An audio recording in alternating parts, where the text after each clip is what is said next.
சரவண பவ. வேல் இருக்க வினை இல்லை, மயில் இருக்க பயமும் இல்லை. வாழ்க்கையில் நீ சந்திக்கும் தோல்விகளை வைத்து வாழ்வில் தோல்வியுற்று விட்டதாக நீயே முடிவு செய்யாதே.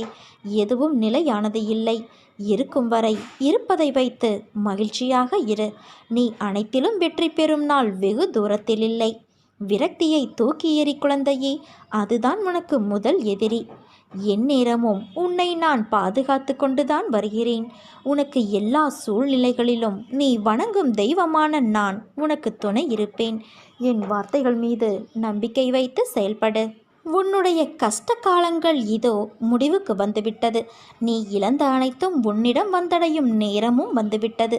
நீ விதைத்த நல்ல செயல்கள் என்ற விதைகள் விருட்சமாக வளர வேண்டிய நேரம் வந்துவிட்டது. அது கனி கொடுக்கும் காலம் இதோ மிக அருகில். அதை ருசிக்க நீ தயாராக இரு. தற்காலிகமாக நீ சந்திக்கும் தோல்விகளால் துவண்டு போகாதே குழந்தையே. துன்பத்தை பெரிதாக நினைத்து இன்பத்தை இழந்து போகாதே. உனக்கு நிறைய வாய்ப்புகளும் காலங்களும் உள்ளன. அவற்றை உனக்கு சாதகமாக மாற்றிக்கொள்வதற்காகவே இந்த சின்ன சறுக்கல் என்பதை உணர்ந்து புத்துணர்ச்சியோடு எழுந்து நடமாடு. வாழ்க்கையில் போராடும் குணத்தையும் தைரியத்தையும் பெற்ற உனக்கு வாழ்க்கையில் எல்லா சுகங்களும் வந்து சேரும். நீ நினைக்கும் எல்லாம் உன்னை வந்து சேரும் நேரம் வந்து விட்டது. நீ எதிர்பார்க்காதவாறு உன் எதிர்காலம் வசந்தமாய் அமையும். அன்புக்காக ஏங்கி நிற்கும் உன் மனநிலையை மாற்றி உன் அன்பிற்கு மற்றவர்கள் உன்னை தேடி வரும்படி நான் செய்வேன். என் வார்த்தைகள் மீது நம்பிக்கை வை. நம்பிக்கையோடு இரு, நல்லதே நடக்கும். சுப செய்தி உன்னை தேடி வரும். இனி உன் வாழ்வில் சோகமெல்லாம் சுகமாய் மாறப்போகிறது குழந்தையே. இந்த நொடி வரை துன்பத்தில் இருக்கும் உன் வாழ்க்கை இனி இன்பமாக மாறப்போகிறது. நீ எதற்கும் கவலைப்படாதே. உன் எண்ணங்கள் நிறைவேறும் காலம் வந்து விட்டது. நீ என்றுமே மற்றவர்களின் உடல் பலம் பணபலத்தைக் கண்டு அஞ்சாமல் எது வந்தாலும் ஏற்கும் பக்குவத்தை வளர்த்துக்கொள். உன்னிடம் திறமை இல்லை என்று யார் சொன்னது? முதலில் நான் ஜெயிக்க பிறந்திருக்கிறேன் என்ற நம்பிக்கையோடும் விடாமுயற்சியோடும் நீ செயல்படு. எதை விடாமுயற்சியோடு தேடுகிறாயோ அதை நிச்சயம் நீ அடைவாய். பாம்பின் பற்களில் விஷம் இருந்தாலும் பாம்புக்கு அதனால் சிறிதும் தீங்கு இல்லை. அது இறப்பதும் இல்லை. ஆனால் பாம்பு எதையாவது தீண்டினால் தீண்டப்பட்டதற்கு அந்த விஷம் தீங்கு செய்கிறது. அதே போல தீய எண்ணம் கொண்டவர்களும். அதனால் கெட்டவர்களோடு சேராதே. செம்பொன்னிற்கும் பித்தளைக்கும் உள்ள வேறுபாடு உரைக்கல்லில் உரைப்பதால் தெரிய வரும். அதேபோல நல்லவரையும் தீயவரையும் அவரவர்களுடைய செயல்பாடுகளால் அறிந்து கொள்ள முடியும். விவேகமும் வைராக்கியமும் இல்லாமல் வாழ்க்கையில் வெற்றி பெற முடியாது. வெட்கம், வெறுப்பு, அச்சம் இவை மூன்றும் இருக்க வேண்டியதுதான். ஆனால் அதற்காக எல்லாவற்றிற்கும் பயம், வெறுப்பு கொண்டு இருந்தால் நீ உன் லட்சியத்தை அடைவது சிரமம். அதே சமயம் ஆசைகளுக்கு என்றுமே அடிமையாகாதே. அவற்றை முழுமையாக கட்டுப்படுத்த முடியாமல் போகலாம். கலங்காதே குழந்தையே, நான் இருக்கிறேன். பிரச்சனைகளையும் பிரச்சனைக்கு உரியவர்களையும் தூரத்தில் வை. தேவையில்லாமல் உன்னை சுற்றியுள்ளவர்களிடம் கோபத்தை காண்பிப்பது தவறு. நல்ல விஷயங்களுக்காக மனதில் மாற்றங்களை ஏற்கலாமே தவிர வேறு எதற்காகவும் நீ உன்னை மாற்றிக்கொள்ளாதே. நீ நீயாகவே வாழு. வாழ்க்கையே சிறந்த ஆசானாக உன்னை வழி நடத்தும். உன்னை முந்தி செல்பவர்களை கண்டு கலங்காதே. உனக்கான வெற்றியை உன்னால் மட்டுமே நிரப்ப முடியும். இவ்வுலகில் தோற்றுவோர் இருந்து கொண்டேதான் இருப்பார்கள். அவர்களையெல்லாம் கண்டு கொள்ளாமல் நீ உன் கடமைகளை ஒழுங்காக செய். உன் மனம் என்பது இப்போது கனத்த அமைதியோடு இருக்கிறது. சில நிகழ்வின் வெளிப்பாடு உன் மனதை பாதித்து இப்படி நொறுங்கிப்போய் இருக்கின்றாய். அதை சரி செய்ய நான் இருக்கிறேன். உன்னை மறந்துவிட்டேன் என்று மட்டும் நினைக்காதே. ஏனென்றால் என் உயிரே நீதான். எப்படி உன்னை மறப்பேன்? அனைத்தும் மாறி இனி எல்லாவற்றிலும் நீ வெற்றி காண்பாய். என் தங்கமே, உன் வாழ்க்கையில் நடக்கின்ற எல்லாம் உனக்கு வலிமிக்கதாய் இருக்கிறது என்று அழாதே. வாழ்க்கையில் எனக்கு அழுகையும் வலியும் தருகின்ற உறவுகளாய்த்தான் எல்லோரும் இருக்கிறார்கள். எங்கும் என் மனதையும் என்னையும் புரிந்து என்னை நேசிப்பவர்கள் யாரும் இல்லை என்று வாழ்க்கையை வெறுத்து நீ இருக்கின்றாய். நீ நினைக்கும் எல்லாம் உன்னை வந்து சேரும் நேரம் வந்து விட்டது. நிச்சயம் கூடிய விரைவில் அது உன் கையில் வந்து சேரும்.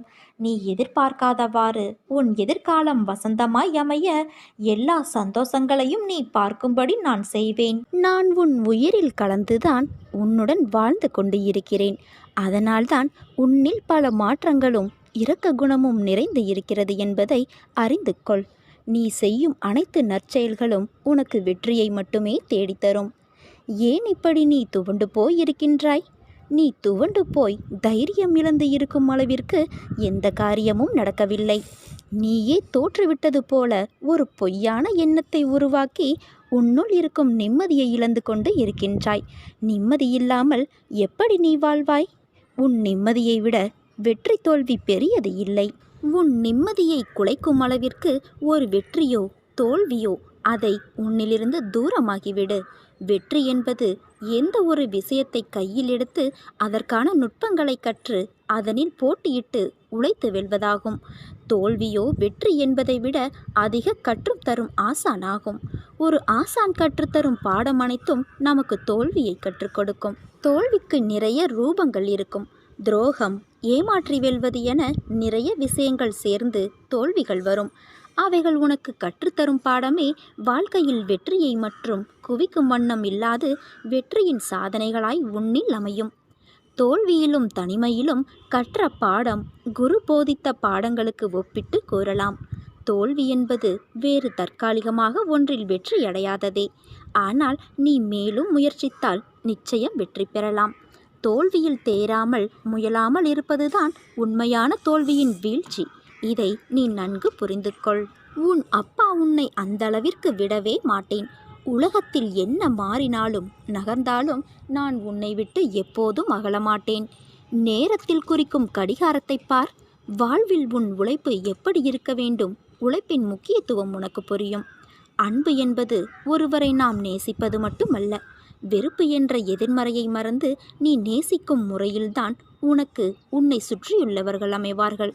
பேதமின்றி நேசிக்க எண்ணத்தை வளர்த்துக்கொள். அது உன்னால் சில சூழ்நிலைகளில் முடியாத போது வெறுக்க நினைக்காதே. நகர்ந்து நிற்க கற்றுக்கொள். அது உன்னை எப்போதும் சீரும் சிறப்புமாய் நிம்மதியான மகிழ்ச்சியான வாழ்க்கைக்கு வழி காட்டும். உன் வேண்டுதல்கள் அனைத்தும் நிறைவேறப் போகிறது. கவலையை மறந்து மகிழ்ச்சியாக இரு. உனக்கு என் அருளும் ஆசியும் எப்போதும் உண்டு. வாழ்க்கையில் நம்பிக்கை, நிதானம், பொறுமை, சகிப்புத்தன்மை, அறவழியில் வாழுதல், புறம் பேசாமல் இருத்தல், இதை நீ கடைபிடித்தால் உன் வாழ்க்கை பாதை சுகமான பயணமாய் அமையும். நீ விரும்புகிற வாழ்க்கை உனக்கு கிடைக்கப் போகிறது. உன் விருப்பங்கள் எல்லாம் நிறைவேறப் போகிறது. என்னுடைய அற்புத தரிசனத்தை நீ காணப்போகிறாய் குழந்தையே. இன்றோடு உன் கஷ்டங்கள் தீரப்போகிறது. இப்போது நீ அனுபவிக்கும் வேதனைகள், அவமானங்கள் அனைத்தும் இந்த ஜென்மத்திலேயே பிறருக்கு செய்த பாவத்தின் விளைவுகள். உன் நடத்தைக்கு கிடைத்த பலன்கள் என்பதை உணர்ந்து கொள்ளாமல் இனியும் இப்படி வேடம் போடுவதை நான் அனுமதிக்க மாட்டேன். என் ஆசிர்வாதங்களை நீ அபத்தமாக்குவதை சகித்து கொள்ள முடியாமல் கோபத்தால் கொதிக்கின்றேன். நான் அன்பானவர் என ஒரு பக்கத்தை மட்டுமே நீ தெரிந்து வைத்து கொண்டிருக்கிறாய். நான் உலகத்திற்கு எல்லாம் நீதிபதி என்பதை உன் மனம் நம்ப மறுக்கிறது. அவரவர் செய்யும் செயலுக்கேற்ற நீதியை நான் உடனடியாகவோ ஏற்ற காலத்திலோ வழங்குகிறேன் என்பதை தெரிந்து கொள். வாய் வார்த்தைக்கும் பிறரிடம் பொய் பேசுவதையும் பிறர் உள்ளம் நோகுமாறு அச்சுறுத்தும் வகையிலோ அவர்களை தர்ம சங்கடப்படுத்தும் வகையிலோ பேசுவதையும் நடப்பதையும் விட்டுவிடு.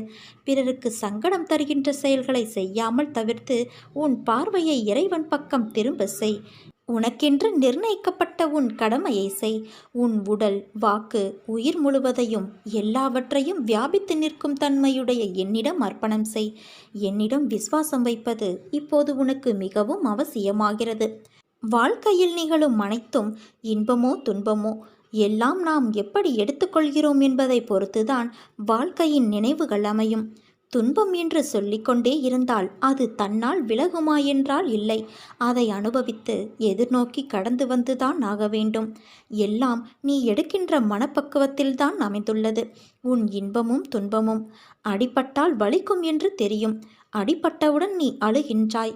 உன் மனதில் வலிக்கிறது என்ற உணர்வு தோன்றியதும் உன் கண் கலங்குமல்லவா? அதற்காக இனிமேல் எங்கேயும் செல்லக்கூடாது, நகரக்கூடாது, அப்போதுதானே அடிபடும் என்று யோசித்தால் உன்னால் வாழ முடியுமா? அதைப்போல துன்பம் உன்னை காயப்படுத்தும் என்றும் தெரியும், அது வலிக்கும் என்றும் தெரியும். அதை தைரியத்தோடு ஒரு முறைக்கு இருமுறை நிமிர்ந்து பார், அது உன்னை என்ன செய்கிறதென்று. எதற்கும் மனம் தளராதே குழந்தையே, உன்னால் முடியும் என்று போராடு, துணிந்து நில். நிச்சயம் நீ வெற்றி கனிகளை பறிப்பாய். உன்னை கஷ்டப்படுத்திய நாட்கள் எல்லாம் கற்றுக் கொடுத்த நாட்கள் என்று தெரியும். அத்தகைய அனுபவங்களை சேகரித்து வை. இனி வரும் நாட்களில் எச்சரிக்கையோடு செயல்பட அதுதான் உதவும். கவலைப்படுவதற்கு காரணங்களை தேடாமல் ஒவ்வொரு நிகழ்விலும் உள்ள யதார்த்தத்தை எண்ணி மகிழ்ச்சியாக இருக்க பழகிக்கொள். எந்த சூழ்நிலையிலும் முயற்சியை கைவிடாதே. விதியின் பயன் இல்லை என்றாலும் முயற்சியின் பலன் கட்டாயம் உண்டு. காலில் மிகச்சிறிய முள் குத்தியிருந்தால் கூட எவ்வாறு விரைவாக ஓட முடியாதோ அதே போல உன் மனதில் சிறிய சிறிய பிரச்சனைகள் உன் செயல்பாட்டு திறனை பாதித்தால் நீ பெரிய வாய்ப்புகளை உரிய தருணத்தில் சரியான முறையில் பயன்படுத்தி வெற்றி காண முடியாது. சிறு பிரச்சனைகளுக்கு முக்கியத்துவம் தராமல் அந்த பிரச்சனைகளுக்கு உடனுக்குடன் தீர்வு கண்டு நம் மனதை மிகவும் அமைதியான முறையில் வைத்துக்கொள்வது உனக்கு விரைவில் வெற்றியை ஈட்டித்தரும். வாழ்க்கை முடிவற்ற சாத்தியங்கள் நிறைந்தது. நன்மைகளை அறுவடை செய்ய சரியான நேரத்தில் சரியானதை செய். கடும் உழைப்பு என்பது ஒரு சந்தோஷம், அதை செய்து கொண்டே இருக்க வேண்டும். வெகு நிச்சயமாக ஏதோ ஒரு கணத்தில் அது கிரீடத்தை தலையில் வைக்கும். எந்த கணம் யாருக்கு கிரீடம் என்று தெரியாது, ஆனால் உழைப்பவர்களுக்கு கிரீடம் நிச்சயம் உண்டு. ஒருபோதும் உழைப்பவர் தோற்று போக மாட்டார். உழைப்பவருக்கே உழைப்பின் அருமை தெரியும். அதனால் உழைப்பதை ஒரு வைராக்கியமாக கொண்டு உழைத்து வெற்றி பெற்று வாழ முயற்சி செய். நன்மைகள் என்பது காற்று போல.